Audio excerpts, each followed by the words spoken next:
Those backlog rape kits provided some DNA hits, but others offered no help. The spreadsheet helped detectives Lynch and Pedigo connect the dots between cases. Once we started realizing what we had, it was almost like it lit a fire because we wanted to continue. We wanted to help. We wanted to pull as much information possible to find closure for these poor victims.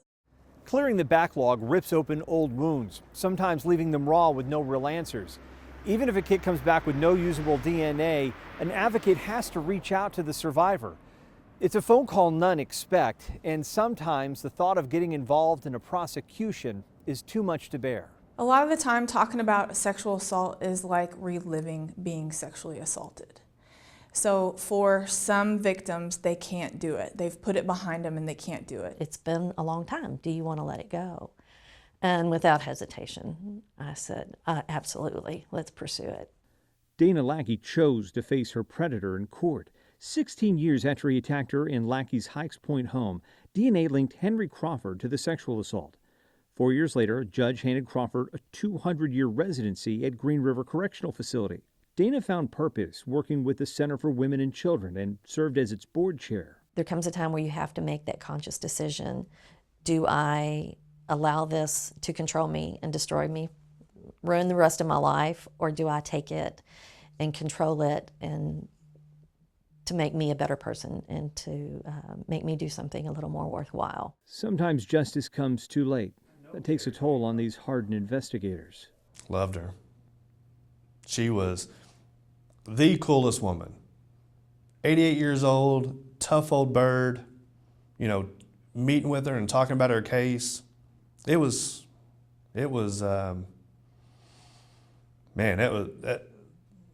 one that I'll never forget her. The coolest woman had something in common with Dana. Detective Pedigo shared with us his interview recordings.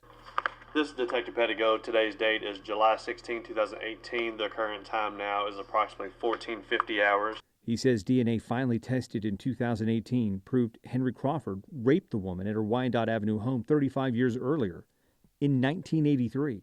He had his hand to my throat, and I really thought he had a knife. A judge set a court date, but this time it was Detective Pedigo who received an unexpected phone call. It was tough. She had passed away. It was devastating. It hurt because she was never going to see him punished for the crime that he committed against her. And that really hurt. He's still in prison, and he's going to stay in prison, and he's going to die in prison. But he'll never be convicted for her rape. He will not. Time stands still for no one. Lynch and Pedigo are moving to prevent other cases from going unsolved, and they're soon packing for a trip to Oklahoma. We've closed in on somebody that we know is a bad guy. Obviously, I don't want to speak about specifics about the cases, but what we were able to determine from our spreadsheet is that this particular suspect had a very distinct modus operandi, where he was using specific weapons and doing specific things and saying specific things. And then through the spreadsheet and through tedious case study, we're like, these are all him. And there's a stack we're taking with us. You know, and the win is us leaving from this road trip, looking at each other after we get a confession. How many cases do you think? We're taking a box with us. 20, 30, 40?